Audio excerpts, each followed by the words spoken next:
A lot of people were looking for trouble, but looking in the wrong places. I can remember vividly people writing pieces about, back in 2006, 2007, about the, I mean, everybody, here's the most powerful example. People were very concerned about the UK housing market. Everybody thought the UK housing market was in a bubble and was going to collapse.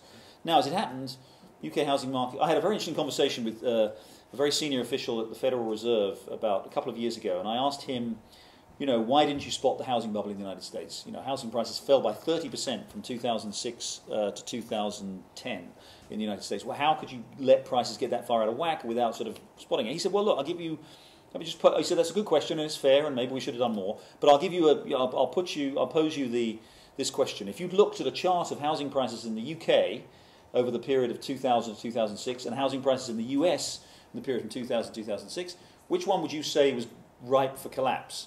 And I said, well, of course, you know, you would have said the UK, because the UK went up much more than the United States in that period. But he said, yeah, absolutely, and it didn't happen. You know, actually, UK housing prices came down a little bit, and then basically were quickly back up above their peak. In the United States, fell 30%, and are still not even halfway back to their peak. So I think people were looking in areas where they thought there was trouble, or where they thought there would be trouble, and it didn't turn out that way. And I suspect the same thing is going to happen again. You know, one of my former colleagues at the FT has a great phrase, which he says that, you know, we are now in the post-crisis phase of the world economy, or as I prefer to call it, the pre-crisis phase of the world economy.